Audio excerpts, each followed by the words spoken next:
Welcome to Kavitha Chris channel. இன்றைக்கி நம்ம சேனலில் சுவையான பொட்டேட்டோ தவா ஃப்ரை பார்க்க போகிறோம். ஆனால் அதுக்கு முன்னாடி நீங்கள் இன்னும் என்னோடய சேனலை சப்ஸ்கிரைப் பண்ணலன்னா மறக்காமல் சப்ஸ்கிரைப் பட்டனை கிளிக் பண்ணிவிடுங்க. கூடவே இருக்க பெல் ஐக்கானையும் கிளிக் பண்ணுங்கள். இந்த பொட்டேட்டோ தவா ஃப்ரை ரொம்ப ஈஸியாக பண்ணிடலாம். ரொம்ப டேஸ்ட்டாக எம்மியாக இருக்கும்.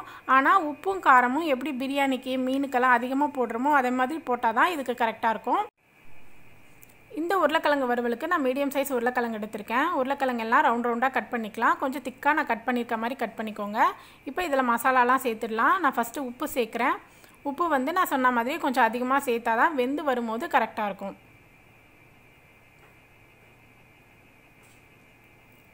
இப்போ இதில் காரத்துக்காக 1 ஸ்பூன் காரப்பொடி சேர்த்துருக்கேன். அதுக்கப்புறமா கலருக்காக காஷ்மீரி ரெட் சில்லி சேர்க்குறேன். இது ஆப்ஷன் தான், வேணும்னா சேர்த்துக்கலாம், இல்லைன்னா ஒமிட் பண்ணிடலாம். கூடவே கொஞ்சமாக மஞ்சள் பொடி 1/4 ஸ்பூன் சேர்த்துட்டு இது எல்லாத்தையும் கையால் நல்லா கலந்து விட்டுருங்க. ஒரு 30 செகண்ட் இருந்தால் போதும். ரொம்ப நேரம் இருந்துருச்சுன்னா உங்களுக்கு உருளைக்கிழங்குலேருந்து தண்ணி வந்துடும். 30 செகண்ட்லேயே உருளைக்கிழங்கு வந்து நல்லா சாஃப்டாகிடும். இப்போ இதை ஒரு தவாவில் தனித்தனியாக வச்சிடலாம். மேலே கொஞ்சமாக ஆயில் விட்டுக்கலாம்.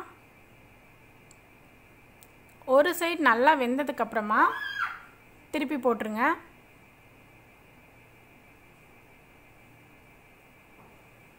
இப்போ வெந்துருச்சு, நான் திருப்பி போட்டுட்டேன்.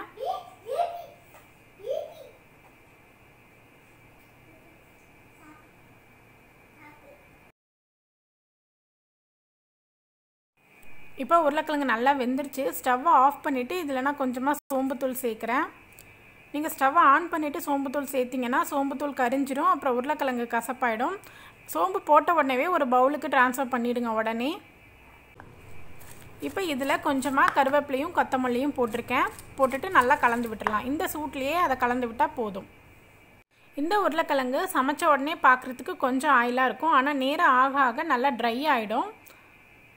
இது வெரைட்டி ரைஸ் கூட, சாம்பார் சாதம், ரசம் சாதம், தயிர் சாதம் கூடலாம் ரொம்ப சூப்பராக இருக்கும். உப்பு கரெக்டாக போட்டுட்டால் இது ஒரு பர்ஃபெக்ட் காம்பினேஷனாக இருக்கும். உங்களுக்கு இந்த ரெசிபி கண்டிப்பாக பிடிச்சிருக்கும்னு நம்புகிறேன். மறக்காமல் உங்களோட ஃப்ரெண்ட்ஸ்க்கும் ஃபேமிலிஸ்க்கும் ஷேர் பண்ணுங்கள்.